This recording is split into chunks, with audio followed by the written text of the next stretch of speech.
په پېښور په فقیرآباد کې ډېره افسوسناکه واقعه مخې ته راغلې ده چې یوه ناوې ښځه د یار په واسطه باندې د جنج په ټیم کې خپل خاوند سکه خاوند یې بېدردۍ سره راځئ مینهوال اخر ولې داسې وکړ د دغه جینۍ خبرې نن زه تاسو سره په دې ویډیو کې شریک کوم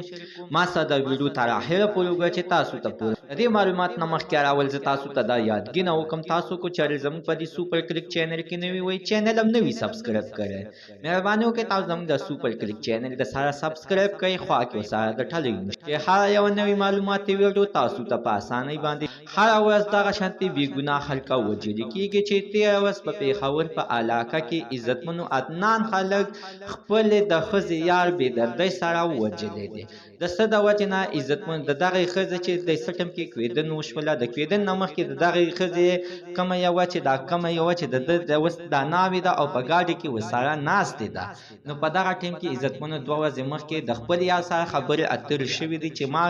مور په تا باندې ناراضه ده او ستا مور او پلار هم ناراضه دي چې څه ټیم کې جنج وي نو د جنج نه شاته راځه چې څه ټیم کې رش و د رش ټیم کې به ډزې وکړي او د دغه د ډزو په دوران کې به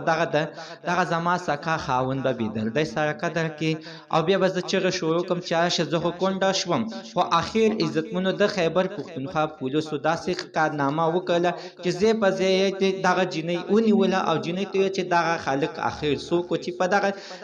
په دغه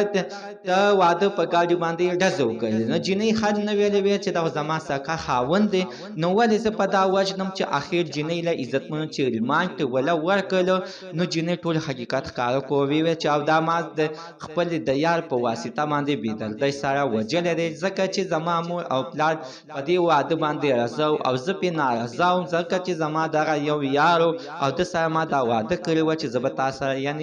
یعنې واده کوم زموږ د سره تر ننه معلومات د دې ځای پورې د نوي معلومات دپاره د سره زموږ د سوپر کلیک چینل د سره سبسکرایب کړئ خوا کې ورسره د ټلۍ نشان و چې هر یوه نوې معلوماتي ویډیو تاسو ته په اسانۍ باندې در ورسېږي